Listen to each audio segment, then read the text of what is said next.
বাংলাদেশ দুইটা গোল যদি অন্তত অ্যাচিভ করতে পারে তাহলে বাংলাদেশ বদলে যাবে ইনশাআল্লাহ।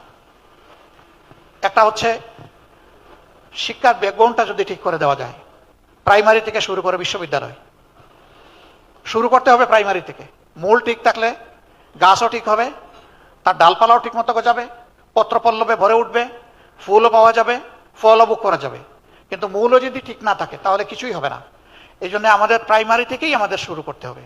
আর আমরা শিক্ষার ক্ষেত্রে মাত্র ছোট্ট দুটি কথা বলছি। এই শিক্ষা হবে নৈতিকতা ভিত্তিক, আর এই শিক্ষা হবে প্রফেশনাল শিক্ষা। আমরা ওই সমস্ত বেকামা থিওরিটিক্যাল শিক্ষা এই দেশের জন্য আর একেবারেই চাচ্ছি না, ওইটাকে বিদায় করে দিতে হবে। সত্যিকারের শিক্ষা দেশে ফিরিয়ে আনতে হবে। 2 নম্বর হচ্ছে সোশ্যাল জাস্টিস। সব ক্ষেত্রে যদি ন্যায় বিচারটা প্রতিষ্ঠিত করা যায়, দুর্নীতি, লুটপাট, চাঁদাবাজি, খুন, রাহাজানি, হত্যা, ধর্ষণ, লুণ্ঠন, গুম সব কিছু নির্মূল হবে। কিন্তু বিচার যদি বিচারের জায়গায় না থাকে তাহলে কোনো কিছুরই কোনো সমাধান করা সম্ভব নয়। এই দুইটা জায়গাটাকে নিতে হবে খুব শক্ত হাতে। এইখানে কোনো ছাড় নাই। সে বিচারের তলোয়ারে যদি আমারও কল্লা উড়ে উড়ে যাবে, কোনো অসুবিধা নেই, কিন্তু ন্যায় বিচার কায়েম হোক। ন্যায় বিচার কায়েম হতে হবে।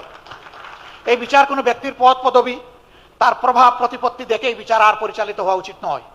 এর কবর রচনা হয়ে সত্যিকার অর্থে justice for all and equal, সবার জন্য বিচার, সুবিচার এবং সকলের জন্য সমান বিচার, এটাই নিশ্চিত করতে হবে। এখানে কোনো ইম্পিউনিটি বলে কোনো কথা নাই, ইমিউনিটি বলেও কোনো কথা নেই। এখানে জাস্টিসকে জাস্টিসের জায়গায় নিয়ে যেতে হবে।